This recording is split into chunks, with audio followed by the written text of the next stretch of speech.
America अंधभक्तों के नाजायज बाप ने जो अमेरिका जिसका कोई भी राष्ट्रपति बने उसका रिश्ता बता दिया जाता था भारत से। वो अमेरिका जिसका कोई भी राष्ट्रपति बने उसका नाता मोदी से बता दिया जाता था। कहा जाता था कि अमेरिका में मोदी का भौकाल। जी हाँ, जब डोनाल्ड ट्रंप थे तो हमारे मोदी जी ने डोनाल्ड ट्रंप के लिए वोट मांग लिया था। कहा था अब की बार ट्रंप सरकार। जब भारत आए डोनाल्ड ट्रंप तो मोदी जी ने भारत में मोटा पैसा खर्चा करा हमारे टैक्स के पैसे का और प्रोग्राम किया नमस्ते डोनाल्ड ट्रंप। आज वही अमेरिका जिसके गुणगान गाते हुए भारत के आड़ भक्त थकते नहीं, उसी अमेरिका की बाइडेन सरकार ने मोदी सरकार के मुंह पर जोरदार तमाचा जड़ दिया है। USCIRF, जी हां, अंतरराष्ट्रीय संस्था जो कि धार्मिक आजादी के लिए बनाई गई है। जी हां, यह संगठन उन तमाम देशों पर नजर रखता है जहां धर्म को लेकर भेदभाव किया जाता है और धर्म के आधार पर किसी एक तबके को परेशान किया जाता है। आपको बता दूं कि इस अमेरिकी संगठन ने बाइडेन सरकार से मांग करते हुए कहा है कि भारत को ग्रे लिस्ट में डाल देना चाहिए, टेंशन वाली लिस्ट में डाल देना चाहिए, ऐसे देशों की लिस्ट में डाल देना चाहिए जो देश एक खतरनाक माहौल में है, जिन देशों में कुछ खास लोग बुरी तरह से मौत के मुंह में हैं। अगर दोस्तों ऐसा हो जाता है तो भारत की अंतर्राष्ट्रीय लेवल पर छवि जो पहले से मोदी सरकार की वजह से बेकार है, फिर आधिकारिक तौर पर एक कलंक लगकर बेकार हो जाएगी। भारत को जो अंतर्राष्ट्रीय लेवल पर पैसा मिलता है या उधारी मिल जाती है वो काफ़ी बंद हो जाएगी। भारत में बिजनेस आना कम हो जाएगा, एक बड़ा नुकसान होगा। अब आते हैं इस रिपोर्ट के ऊपर।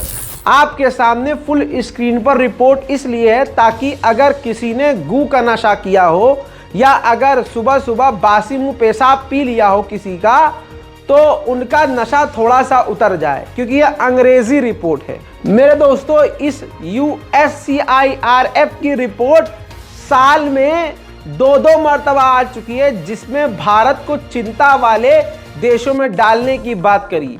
USCIRF ने साफ तौर से भारत को बता दिया है एक ऐसा देश जहां मुस्लिम लोगों को, अल्पसंख्यक समुदाय के लोगों को वहां की सरकार सरकारी तौर से परेशान कर रही है।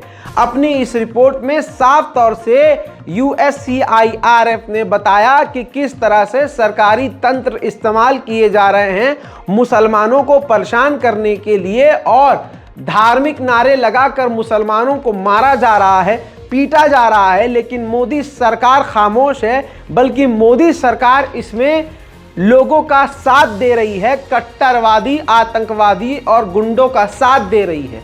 USCIRF की इस रिपोर्ट ने मोदी सरकार की धोती अच्छे से खोल कर रख दी है। अब आड़ भक्तों के पिछवाड़े में दम है तो अब अमेरिका की एम्बेसी पर जाकर प्रदर्शन करके दिखाएं, अमेरिका पर हमला करके दिखाएं। इसी रिपोर्ट के अंदर यह भी बताया गया कि किस तरह से भारत की जो एजेंसियां हैं विदेशों में अपने पत्रकारों को जो उसके खिलाफ बोलते हैं उनको और उनके खिलाफ बोलने वाले लोगों को मरवाती है। दोस्तों, ये बहुत बड़ी रिपोर्ट है और आपको बता दूं कि खालिस्तान का भी मुद्दा इन्होंने रिपीट किया है और कहा है कि किस तरह से पन्नू को भारत ने मरवाने की कोशिश अमेरिका में की है। जो भी मोदी सरकार के विरोध में बोलता है उसके साथ ऐसा किया जाता है। भारत में अल्पसंख्यकों के साथ इसी तरह किया जा रहा है और लगातार मुस्लिम और पिछड़े और अल्पसंख्यक लोगों को परेशान लगातार किया जा रहा है। दोस्तों, एक एक बात, एक एक हादसा, एक एक कांड मोदी सरकार का अमेरिका की सबसे बड़ी एजेंसी ने लिखित में दे दिया है। और ये रिपोर्ट रजा गराफी ने अपलोड नहीं करी है, USCIRF की आधिकारिक रिपोर्ट दिखा चुका हूं और ये ऑनलाइन अवेलेबल है। और दोस्तों, मोदी सरकार को लगता है कि नहीं, खाली भारत में मोदी मोदी कह के हवा बनाएंगे, मुसलमानों को गिरफ्तार कर लेंगे, दलितों को जेल में डालकर उनको डरा धमका देंगे और फिर भारत में कोई बोलेगा नहीं, तो बहुत बड़ी गलतफहमी है। क्योंकि दुनिया देख रही है और दुनिया बोलेगी। जब इजराइल जैसे ताकतवर, तथाकथित ताकतवर देश की 2 महीनों में पूरी तरह से इज्जत पलीद हो गई, मिट्टी में मिल गई, तो सोचिए आप मोदी सरकार हैं, आपका तो रिकॉर्ड ही गंदा है। और ऐसे में आपको लगता है कि भारतीय पत्रकारों को चुप करा सकते हैं? क्या विदेश के पत्रकारों को और अंतर्राष्ट्रीय संस्थाओं को खामोश कर सकते हैं? अब गोदी मीडिया वाले, मोदी के चाटुकारिता करने वाले पत्रकार सफाइयां लिख रहे हैं अपने हिंदी अखबारों में और बड़े बड़े अखबारों में। कल तक या आज आप ये देखेंगे कि मोदी सरकार के बचाव में बड़े बड़े पत्रकार उतर आएंगे, अखबार भी उतर आएंगे। सवाल ये करेंगे कि वो अमेरिका जो बहुत मुसलमानों की बात कर रहा है, इसने खुद आतंक के नाम पर अफगानिस्तान से लेकर पता नहीं इराक और कहां कहां मुसलमानों का कत्लेआम किया है। तो कहने का मतलब अब इनसे ये पूछ लीजिएगा कि क्या भाई साहब मानते हो कि अमेरिका ने गलत किया है तो मोदी सरकार भी कर सकती है? मतलब मुसलमानों को अगर अमेरिका मार रहा है तो मोदी जी भी मरवा सकते हैं? तो ऐसी बात करके, क्रॉस क्वेश्चन करके हम मोदी सरकार के चाटुकारिता करने वाले अखबारों के सामने सवालों का जत्था रख सकते हैं। दिक्कत तो तस्वीर यही है कि हम लोग बोलते नहीं हैं। भारत के मुसलमान कौम, जो युवा कौम है, जो मर्द हैं, उनको लौंडिया चाहिए ज़िंदगी में, उनको प्यार के नाम पर सेक्स चाहिए ज़िंदगी में, रोमांस चाहिए भाई साहब। सर्दियाँ नहीं कट रही हैं, समझ रहे हैं? ऐसी बातें, उल्टी सीधी बातें करने के लिए इंस्टाग्राम और सोशल मीडिया का इस्तेमाल करते हैं। इसी तरह से आज हमारे कौम की लड़कियां, महिलाएं, खासकर लड़कियां जो हैं, 2 तरह की हैं। या तो पूरी तरह से नंगी हैं और माँ बाप को पता है हमारी बिटिया का नाम जहरा है, हमारी बिटिया का नाम बतूल है, हमारी बिटिया का नाम अस्मा है, लेकिन फेसबुक और इंस्टाग्राम पर अस्मा नंगी होकर वीडियो बना रही है और माँ बाप इसलिए इग्नोर कर रहे हैं ताकि इन्फ्लुएंसर बन जाएगी तो पैसा आ जाएगा। अब जिन पर प्रेशर ये रहता है कि भैया हिजाब करो, तो वो दुपट्टा ओढ़ के नाच रही हैं, बुरखा पहन के अय्याशियाँ कर रही हैं। क्या ही आदमी करे? फिर कौम गड्ढे में नहीं जाएगी, हमारी लड़कियां लव जिहाद के गंद में नहीं फंसेंगी, तो होगा ही क्या? लौंडे माशाल्लाह पीछे हैं नहीं। उनको सोशल मीडिया पर जितना आशिकी करना होता है, अगर उसका 10% वो अपने देश के लिए और कौम के लिए लिखना शुरू कर दें, तो यकीन जानिए जहर फैलाने वाले लोगों को रास्ता हाथ नहीं आएगा। खैर, क्या ही कह सकते हैं। भारत की संसद में 2 लोग घुसे थे, आपको याद होगा। नेशनल प्राइम टाइम पर फिलहाल ध्यान नहीं दे रहे हैं हम, क्योंकि हमारा पूरा फोकस गाजा पर है। लेकिन अगर बात आई है तो पूरी बताऊंगा और इस रिपोर्ट को शेयर कीजिएगा। नेशनल प्राइम टाइम का ये एक समझ लीजिए कि सबसे बड़ा पॉइंट आपके सामने रख रहा हूं।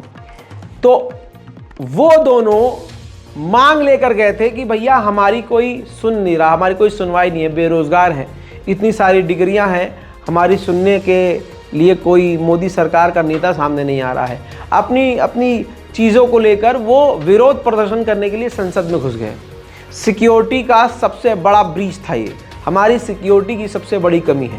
पहला पॉइंट ये है कि वो विजिटर गैलरी से कूदे और संसद में कोई ऐसे घुस नहीं सकता, तो परमिशन लेनी पड़ती है। तो बीजेपी के ही एक नेता ने उन घुसपैठियों को परमिशन दिलवाई थी, ये साबित हुआ। फिर उसके बाद उनकी अब गिरफ्तारी हुई तो देखिए, जो टेंशन मुझे थी वही बात सामने निकल के आई है। विजेंदर सिंह जो बॉक्सर हैं, उन्होंने वही बात कही जो मेरे दिल में थी कि शुक्र करो संसद में घुसने वाला कोई मुस्लिम नहीं है, वरना कौन सा कनेक्शन निकाल लेते, बस वो तो भगवान जानता है। भाई ये बात हकीकत है। आज आप देखेंगे बहुसंख्यक समाज के क्रिमिनल को बचाने के लिए, उनके क्राइम को छुपाने के लिए उनके साथी का लिंक मुसलमान से निकालते हैं कि भाई इसका कोई लिंक मुसलमान से निकल जाए तो मेन मुसलमान को आगे कर देंगे। खैर, इसीलिए USCIRF में आज भारत का नाम आ रहा है। भारतीय जनता पार्टी को क्राइम करने का पूरा लाइसेंस मिला हुआ है। एग्जाम्पल के तौर पर आपकी स्क्रीन पर ये देख लीजिए, ये एक खूबसूरत लड़की, एक बेहतरीन लड़की जिसकी जिंदगी को झंड बना दिया। महाराष्ट्र के बीजेपी नेता अनिल गायकवाड़ के बेटे ने अपनी गर्लफ्रेंड को कार से कुचला। आरोपी पर कोई अभी तक एक्शन नहीं हुआ। आरोपी ने अपने दोस्तों के कहने पर अपनी गर्लफ्रेंड को कार से कुचल दिया। अब गर्लफ्रेंड अस्पताल में जिंदगी और मौत से लड़ रही है और मोदी सरकार का मंत्री होने की वजह से और भाजपाई और खासकर हिंदू होने की वजह से उस पर कोई एक्शन नहीं है। कमाल की बात यह है कि अब कोई भी हिंदू संगठन अपने मुंह से चू तक नहीं करेगा, क्योंकि इन तमाम हिंदू संगठनों की औकात नहीं है सच बोलने की। ये तिलक लगा के प्रभु परमात्मा श्री राम का नाम लेकर सिर्फ एक समुदाय के खिलाफ जहर उगलते हैं। अब ये हिंदू बेटी का कातिल नहीं है, ये हिंदू बेटी की इज्जत के साथ खिलवाड़ करके जब मन भर गया तो बीजेपी के नेता के बेटे उसको कार से कुचल रहे हैं, तो हिंदू संगठन वो काला कुत्ता टी राजा वो पूरे भारत में मुसलमानों के खिलाफ जहर उगलता फिर रहा है। अगर उसकी नस्ल साफ सुथरी है, अगर उसकी नस्ल असली है, तो भाई बोल कर दिखा। इस बारे में भी नहीं बोलेंगे। सोच के देखिए, इन्हीं तमाम चीजों की वजह से आज अमेरिका ने मोदी सरकार और भारत सरकार पर उंगली उठाते हुए हमारे देश को ही गलत करार दे दिया है। अब सुनिए, इनको लगता है कि जहरीला बयान देके हमारा देश का सर ऊंचा हो रहा है। साध्वी प्राची, जी हां, इसने मुसलमान महिलाओं से कहा है कि इन महिलाओं को, मुस्लिम महिलाओं को हलाला और तलाक का डर रहता है। लिहाजा मैं मुस्लिम महिलाओं से यह अनुरोध करूंगी कि हिंदू समाज में शादी करो और चिंता और टेंशन फ्री रहो। बताइए, जो खुद साध्वी है, जिसकी खुद की दुकान से कोई प्रोडक्ट नहीं निकला है, समझ रहे हैं, इसका भविष्य पूरा अंधकार में है। शक्ल देखिए, मुंह देखिए, हर चीज देखिए, गंदी है, हर चीज गंदी है। बातें गंदी, शक्ल गंदी, हरकतें गंदी, नियत गंदी, सोच गंदी, इरादे गंदे। अब ऐसे बयान के बाद अमेरिका के USCIRF में भारत आएगा कि नहीं? भारत के ऊपर सवाल उठेगा कि नहीं? भारत की मुस्लिम महिलाओं को कह रही है ये कि आओ गंदगी में आओ, जहां गोबर को, कमाल ये है, गोबर को खाने की चीज समझे, मूत को पीने की चीज समझे, वो बहुत बढ़िया हैं। और जिनके यहाँ हराम हलाल का कॉन्सेप्ट है, जिनके यहाँ पेशाब को पेशाब समझा जाता है, उनकी महिलाओं से कह रही है कि आपका मजहब सही नहीं है, आप हमारे यहाँ आइए। है, अबे इन्हें तो इजराइल के लोग जलील करते हैं, इन्हें तो अंग्रेज कहते हैं कि ये पेशाब पीने वाली कौम है, इनकी कौन सुन रहा है? सारी दुनिया में इन्हीं के बयानबाजी की वजह से भारत का सर नीचा हो रहा है। एक आखिरी मुद्दे पर आपकी रोशनी चाहूंगा, इस पर ध्यान दीजिए।